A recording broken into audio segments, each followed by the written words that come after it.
Magandang umaga, tanghali, hapon, gabi sa ating lahat mga kaibigan.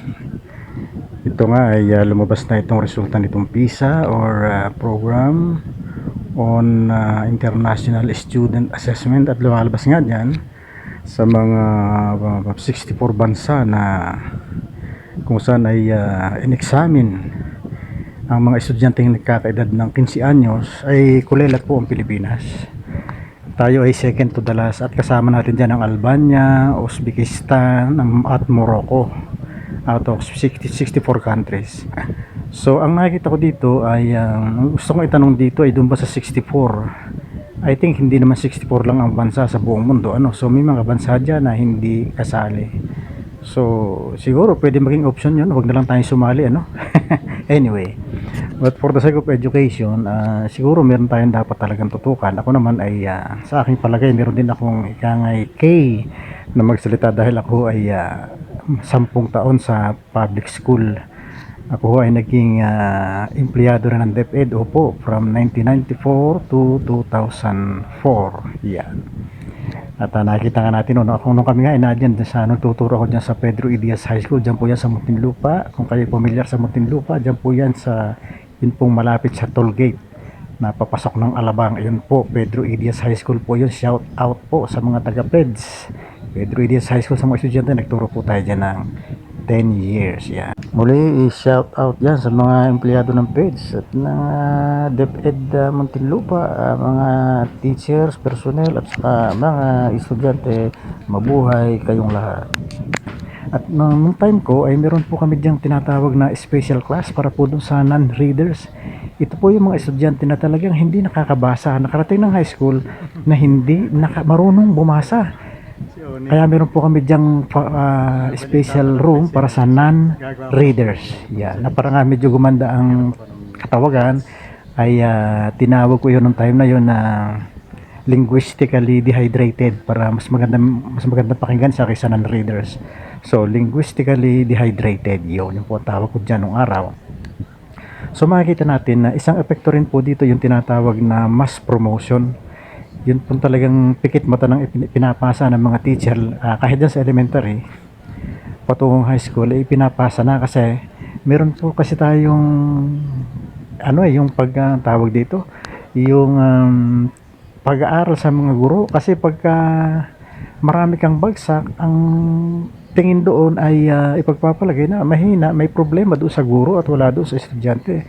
So isa rin po siguro yan sa nagpapalala sa ating educational system kasi nga sa kagustuhan ng isang guro na tumaas na konti yung kanyang performance rating yan.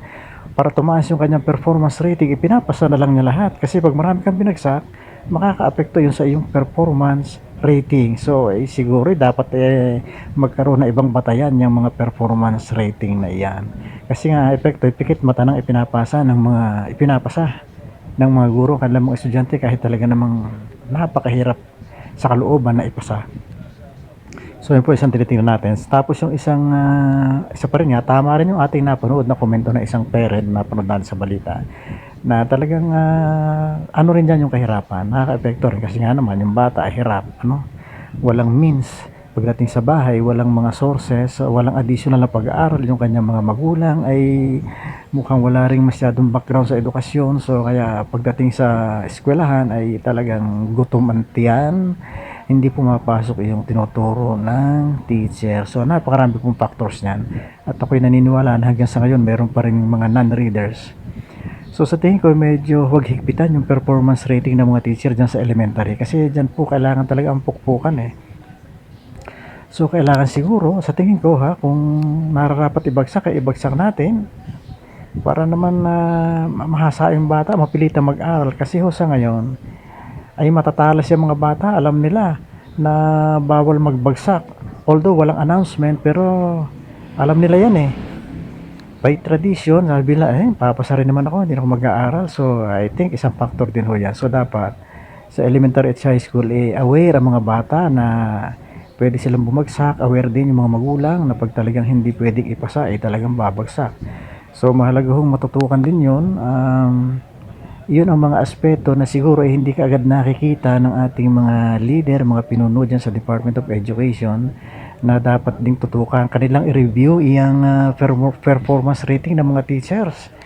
At yan ay I think isa yan sa nagbibigay ng problema kasi nga pikit matang ipapasa ng isang teacher for the sake of his performance rating para makataas siya doon ay ipapasa na lang pati yung ako na experience ko yan, na obserbahan ko yan na talagang kapag yung mga national test ay talagang may mga teacher na nagtuturo na doon sa mga bata na isasagot para medyo tumaas-taas ang rating ng certain division or certain schools. Hindi ko alam kung nangyayari pa yun sa ngayon. Anyway, so balik pa rin tayo doon sa papalit kay VP Sara Duterte dyan sa DepEd ay sa tingin ko hindi dapat i-promote dyan or ilagay na Secretary of Education yung mga sikat na tao. Hindi dapat dapat ay walang halong politika yan at mag-ano na lang po tayo noong mga hindi kilalang mga tao pero magagaling. So nadyan nga po yan sa mga state universities with due respect naman sa private universities and colleges. Naisip lang natin yung mga state universities and colleges kasi nga ho ay sa aking palagay mas expose sila sa grassroots, mas expose sila doon sa mga mahihirap na mamamayan kasi state universities ho yan talagang nagkakaroon sila ng immersion. So marami ho dyan, Doctor of Philosophy, Doctor of Education na talagang hasang-hasa, bihasa. Dapat ay dyan po tayo kumuha. Na dyan ang UP, Philippine Normal University, PUP, yan. Na dyan po magagaling. Huwag po tayo doon sa mga sikat na inirekomenda ng mga politiko. Naku, hindi man sikat, medyo kilala kahit paano nakarating na sa nagsilbi na sa mga gabinete ng mga nakaraang panahon.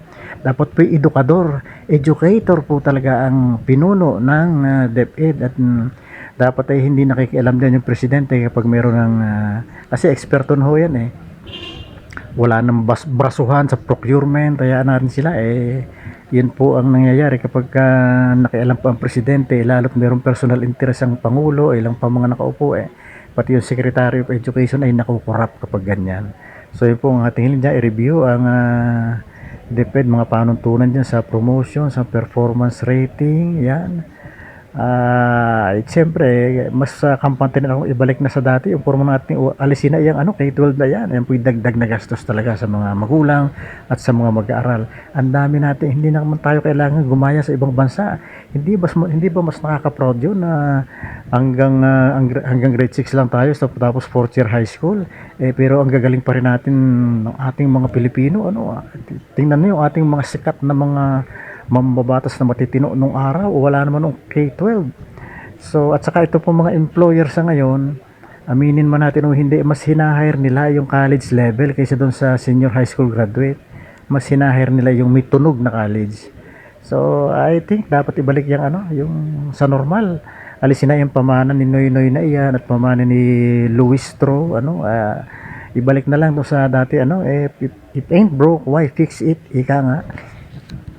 So ayan po ang ating palagay dyan sa PISA yung ating pagiging kulilat dyan ay actually para sa akin siguro kung pwede naman nating i-waive yung ating pagsalit dyan baka pwede at ating pag-ibayuhin muna i-revise munang mabuti yung ating educational system. Yan po lamang.